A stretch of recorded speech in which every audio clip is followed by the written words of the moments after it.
Chapter 14. The Man of Meung. The crowd was caused, not by the expectation of a man to be hanged, but by the contemplation of a man who was hanged.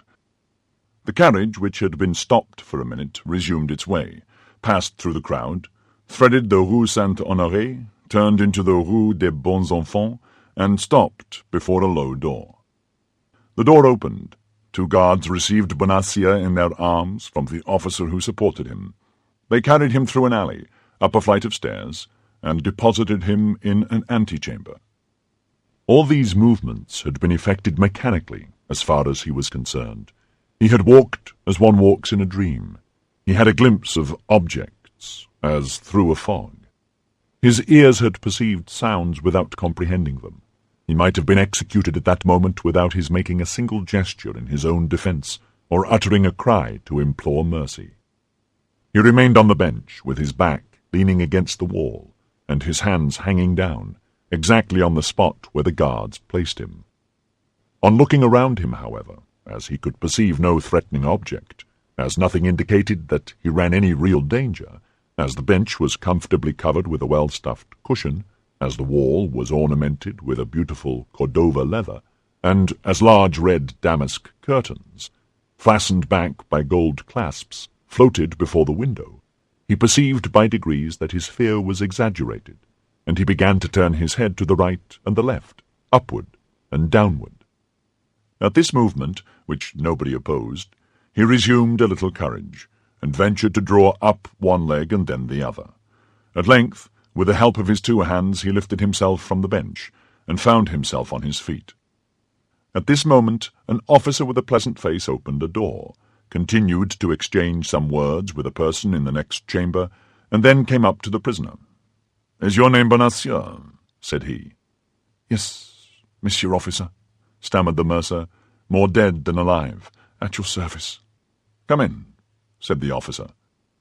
And he moved out of the way to let the mercer pass. The latter obeyed without reply, and entered the chamber, where he appeared to be expected. It was a large cabinet, close and stifling, with the walls furnished with arms, offensive and defensive, and in which there was already a fire, although it was scarcely the end of the month of September. A square table, covered with books and papers, upon which was unrolled an immense plan of the city of La Rochelle, occupied the centre of the room. Standing before the chimney was a man of middle height, of a haughty, proud mien, with piercing eyes, a large brow, and a thin face, which was made still longer by a royale, or impériale, as it is now called, surmounted by a pair of moustaches. Although this man was scarcely 36 or 37 years of age, hair, moustaches, and royal all began to be grey.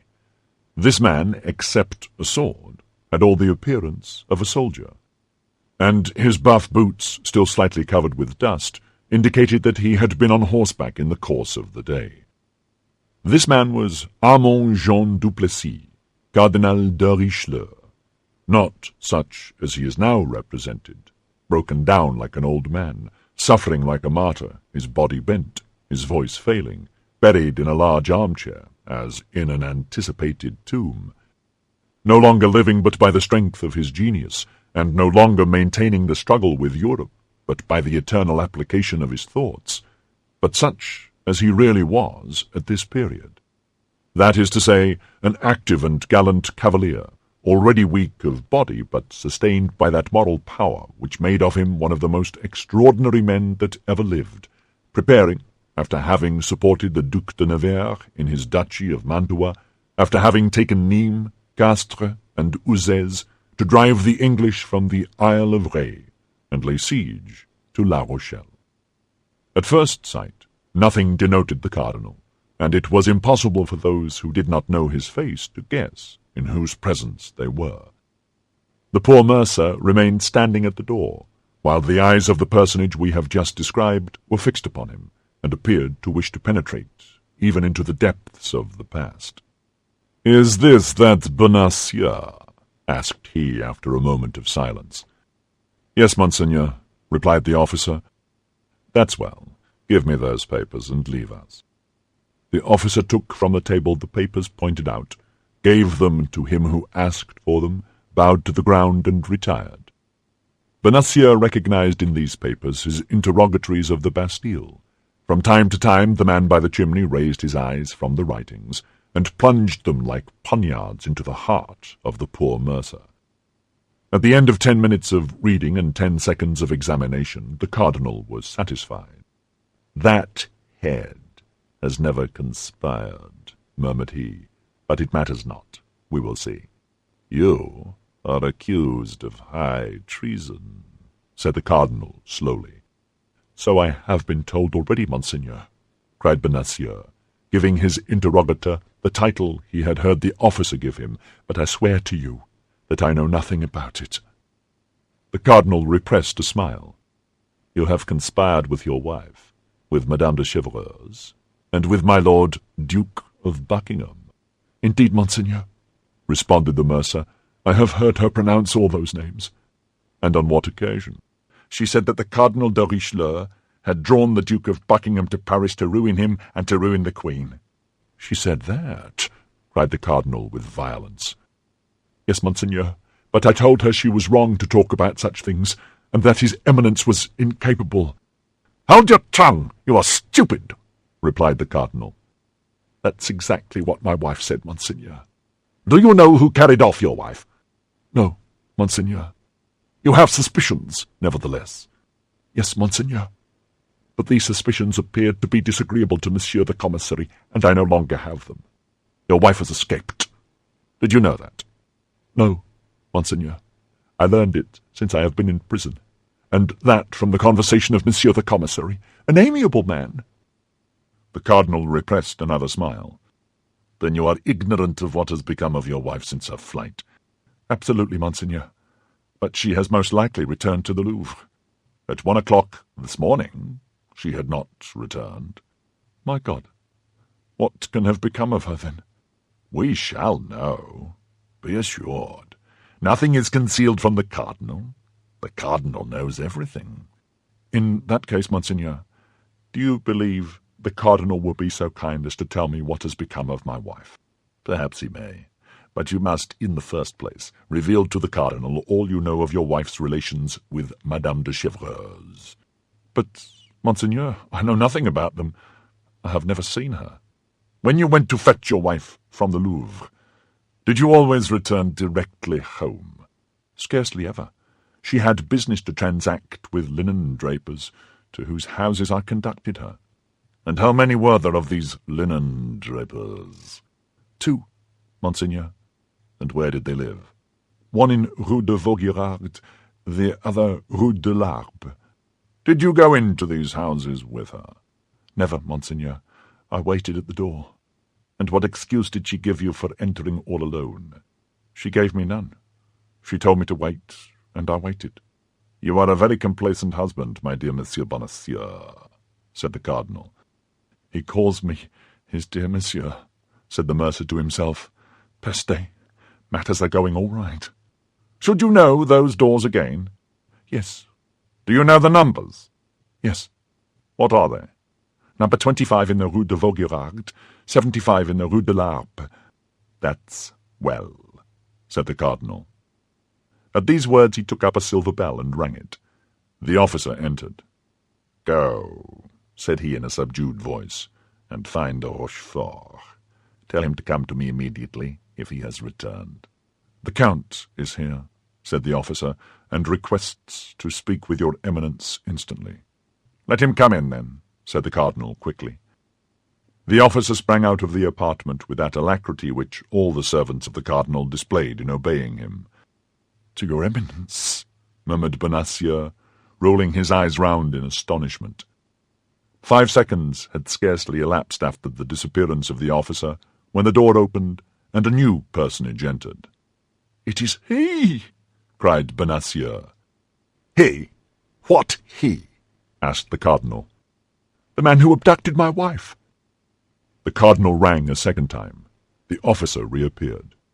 "Place this man in the care of his guards again, and let him wait till I send for him." "No, monseigneur, no, it is not he," cried Bonacieux. "No, I was deceived. This is quite another man, and does not resemble him at all. Monsieur is, I am sure, an honest man." "Take away that fool," said the cardinal. The officer took Bonacieux by the arm and led him into the antechamber, where he found his 2 guards. The newly introduced personage followed Bonacieux impatiently with his eyes till he had gone out, and the moment the door closed, "They have seen each other," said he, approaching the cardinal eagerly. "Who?" asked his Eminence. "He and she." "The Queen and the Duke?" cried Richelieu.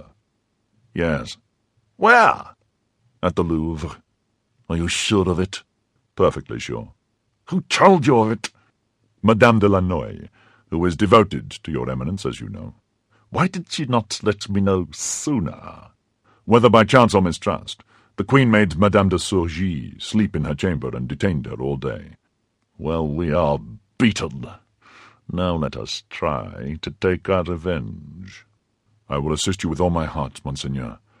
Be assured of that." "How did it come about?" "At 12:30 the Queen was with her women." "Where?" "In her bedchamber." "Go on." "When someone came and brought her a handkerchief from her laundress." "And then?" "The Queen immediately exhibited strong emotion, and despite the rouge with which her face was covered, evidently turned pale." "And then? And then?" "She then arose, and with altered voice, 'Ladies,' said she, 'wait for me 10 minutes. I shall soon return.' She then opened the door of her alcove and went out." "Why did not Madame de Lannoy come and inform you instantly?" "Nothing was certain. Besides, Her Majesty had said, 'Ladies, wait for me,' and she did not dare to disobey the Queen." "How long did the Queen remain out of the chamber?" 3/4 of an hour. "None of her women accompanied her. Only Donna Estefania." "Did she afterward return?" "Yes, but only to take a little rosewood casket with her cipher upon it, and went out again immediately." "And when she finally returned, did she bring that casket with her?" "No." "Does Madame de Lannoy know what was in that casket?" "Yes, the diamond studs which His Majesty gave the Queen." "And she came back without the casket?" "Yes." "Madame de Lannoy, then, is of opinion that she gave them to Buckingham?" "She is sure of it." "How can she be so?" "In the course of the day, Madame de Lannoy, in her quality of tire-woman of the Queen, looked for this casket, appeared uneasy at not finding it, and at length asked information of the Queen." "And then the Queen?" "The Queen became exceedingly red, and replied that having in the evening broken one of those studs, she had sent it to her goldsmith to be repaired."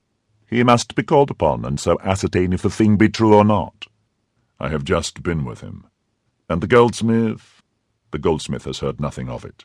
"Well, well, Rochefort, all is not lost, and perhaps everything is for the best. The fact is that I do not doubt your Eminence's genius will repair the blunders of his agent. Is that it?" "That is exactly what I was going to say, if your Eminence had let me finish my sentence." "Meanwhile, do you know where the Duchesse de Chevreuse and the Duke of Buckingham are now concealed?" "No, Monseigneur. My people could tell me nothing on that head." "But I know." "You, Monseigneur?" "Yes, or at least I guess. They were, one in the Rue de Vaugirard, number 25, the other in the Rue de l'Arpe, number 75. Does your Eminence command that they both be instantly arrested?" "It will be too late. They will be gone." "But still, we can make sure that they are so." "Take 10 men of my guardsmen, and search the 2 houses thoroughly." "Instantly, Monseigneur." And Rochefort went hastily out of the apartment. The cardinal, being left alone, reflected for an instant, and then rang the bell a 3rd time. The same officer appeared. "Bring the prisoner in again," said the cardinal. Monsieur Bonacieux was introduced afresh, and upon a sign from the cardinal the officer retired. "You have deceived me," said the cardinal sternly. "I?" cried Bonacieux. "I deceive your Eminence?" "Your wife, in going to Rue de Vaugirard and the Rue de l'Arpe, did not go to find linen drapers?" "Then why did she go? Just God." "She went to meet the Duchesse de Chevreuse and the Duke of Buckingham." "Yes," cried Bonacieux, recalling all his remembrances of the circumstances. "Yes, that's it. Your Eminence is right. I told my wife several times that it was surprising that linen drapers should live in such houses as those, in houses that had no signs. But she always laughed at me. Ah, Monseigneur," continued Bonacieux, throwing himself at his Eminence's feet. "Ah, how truly you are the Cardinal, the great Cardinal, the man of genius whom all the world reveres." The Cardinal, however contemptible might be the triumph gained over so vulgar a being as Bonacieux, did not the less enjoy it for an instant. Then, almost immediately, as if a fresh thought has occurred, a smile played upon his lips, and he said, offering his hand to the mercer, "Rise, my friend. You are a worthy man." "The Cardinal has touched me with his hand. I have touched the hand of the great man," cried Bonacieux. "The great man has called me his friend." "Yes, my friend, yes," said the Cardinal, with that paternal tone which he sometimes knew how to assume, but which deceived none who knew him. "And as you have been unjustly suspected, well, you must be indemnified. Here, take this purse of 100 pistoles, and pardon me." "I pardon you, Monseigneur," said Bonacieux, hesitating to take the purse, fearing, doubtless, that this pretended gift was but a pleasantry. "But you are able to have me arrested. You are able to have me tortured. You are able to have me hanged. You are the master, and I could not have the least word to say. Pardon you, Monseigneur? You cannot mean that." "Ah, my dear Monsieur Bonacieux, you are generous in this matter. I see it, and I thank you for it. Thus, then, you will take this bag, and you will go away without being too malcontent." "I go away enchanted." "Farewell, then, or rather, au revoir." And the Cardinal made him a sign with his hand, to which Bonacieux replied by bowing to the ground. He then went out backward, and when he was in the antechamber, the Cardinal heard him in his enthusiasm crying aloud, "Long life to the Monseigneur! Long life to his Eminence! Long life to the great Cardinal!" The Cardinal listened with a smile to this vociferous manifestation of the feelings of Monsieur Bonacieux, and then, when Bonacieux's cries were no longer audible, "Good," said he, "that man would henceforward lay down his life for me." And the Cardinal began to examine with the greatest attention the map of La Rochelle, which, as we have said, lay open on the desk, tracing with a pencil the line in which the famous dike was to pass, which, 18 months later, shut up the port of the besieged city. As he was in the deepest of his strategic meditations, the door opened, and Rochefort returned. "Well," said the Cardinal eagerly, rising with a promptitude which proved the degree of importance he attached to the commission with which he had charged the Count. "Well," said the latter, a young woman of about 26 or 28 years of age, and a man of from 35 to 40, have indeed lodged at the 2 houses pointed out by your Eminence, but the woman left last night, and the man this morning." "It was they!" cried the Cardinal, looking at the clock, "and now it is too late to have them pursued. The Duchess is at Tours, and the Duke at Boulogne. It is in London they must be found." "What are your Eminence's orders?" "Not a word of what has passed. Let the Queen remain in perfect security.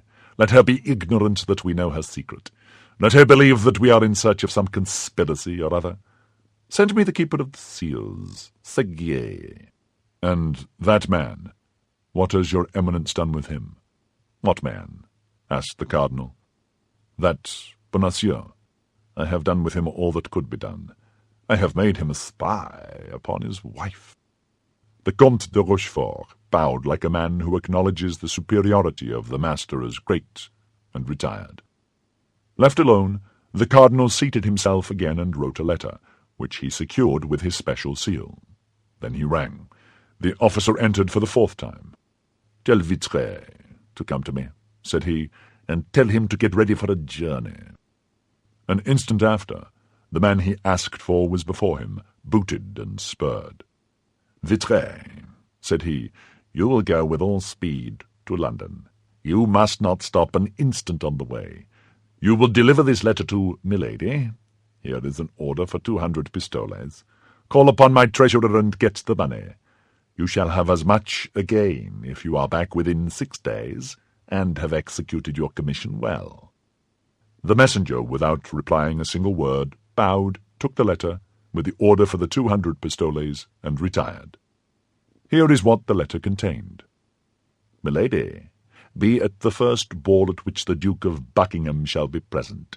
He will wear on his doublet 12 diamond studs. Get as near to him as you can, and cut off 2. As soon as these studs shall be in your possession, inform me."